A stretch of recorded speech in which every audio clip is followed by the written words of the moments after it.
Morning, everyone. This is definitely a strange Sunday school lesson to prepare, but we're going to kind of roll with it today.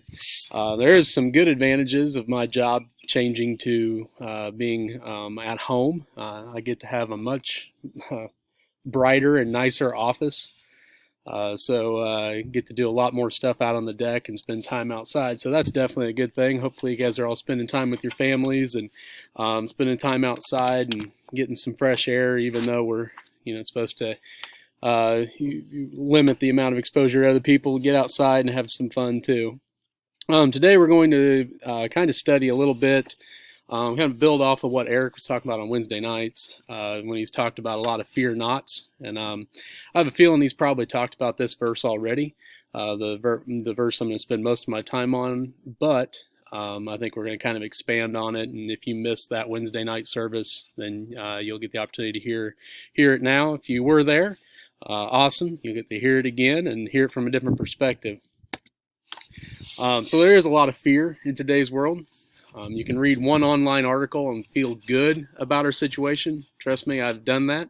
I've read some uplifting articles that talk about the possible end of this in less than a month. And then you can read other articles that say we're all doomed tomorrow. This is going to last 18 months, and our economy is going to go downhill, and this is going to launch us into something as bad as the Great Depression. So there's a lot of fear that is surrounding this, and a lot of uncertainty, which leads to more and more fear. Fear and anxiety is flowing through every source of media, whether it be the newspaper, television, radio, or social media.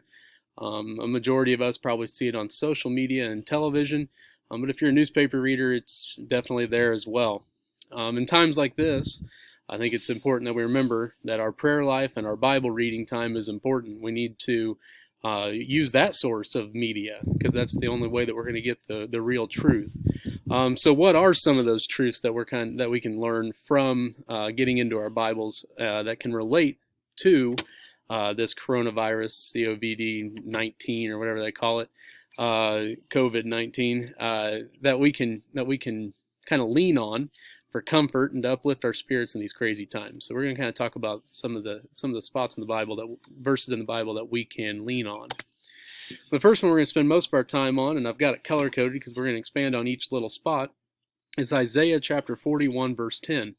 And it says, Fear thou not, for I am with thee. Be not dismayed, for I am thy God. I will strengthen thee, yea, I will help thee. Yea, I will uphold thee with the right hand of my righteousness.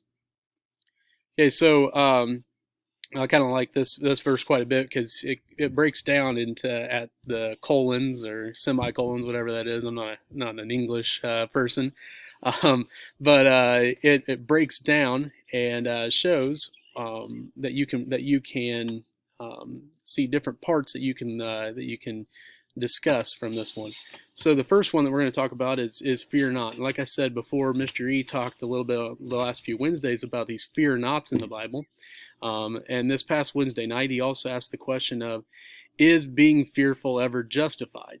And I think that's absolutely a tough question to answer. And I think it's one that a lot of us have had to answer over the last few weeks. Are we going against what God wants us to do when we are being fearful? And I think that for me personally, I feel there's nothing wrong with having fear. It's a natural emotion that God's given us. But as long as we keep as that fear, you have that fear, but you keep sight of the fact that God is with you and that He will be there for you. So this first part of the verse, fear not, for I am with thee.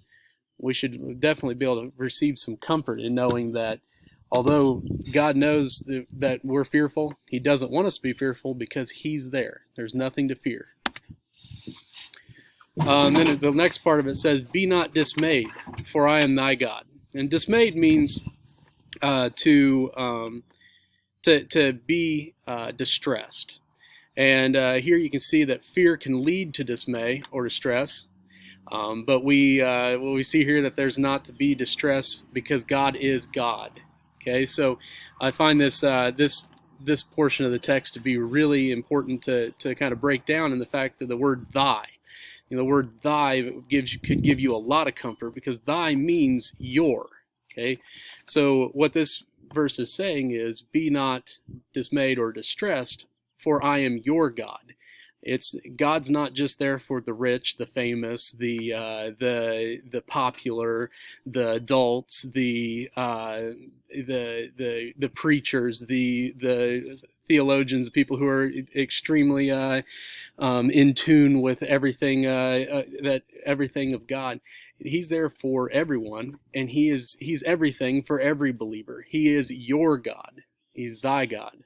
I think there's a lot of comfort that you can receive in that, and knowing that God is not only watching out for all those other groups that I've named off, but he's also watching out for you if you're a child of God. The next part of this verse that I think we need to talk about is, I will strengthen you, yea, I will help thee. He can give you peace of mind and power, and to get you through anything.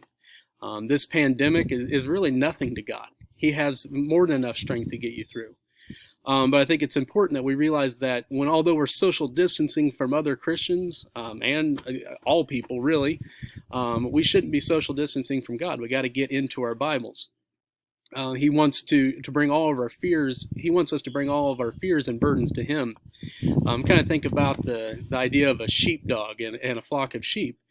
A sheep is pretty vulnerable, and predators can easily come up and attack them, whether it be wolves or coyotes, or even for little ones, eagles or hawks could easily attack a sheep. And without the sheepdog, they have no strength.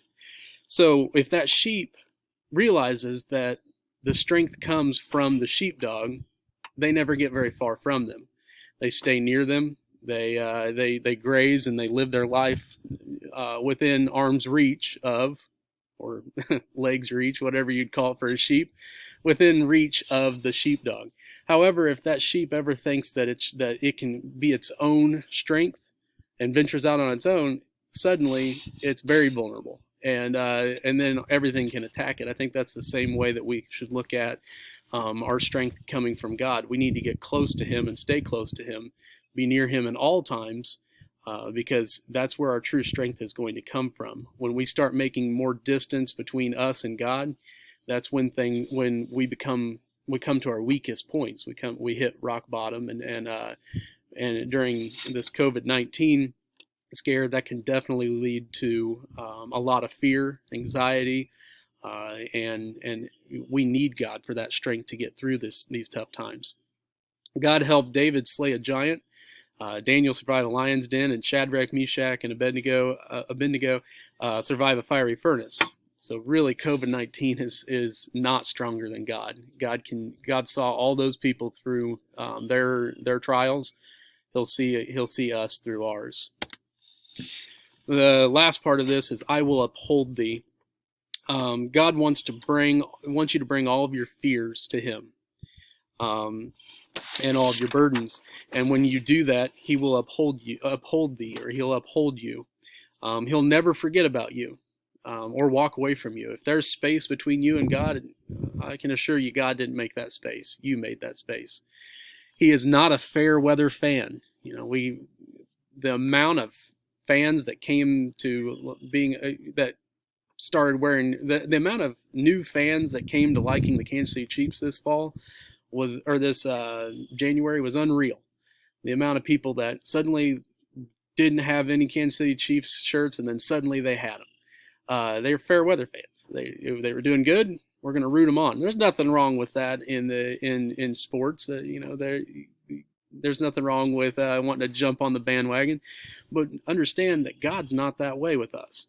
God is always our biggest fan, whether we are doing everything great or whether we are going through a lot of trials and making some poor decisions. God wants everything, wants the greatest things for us.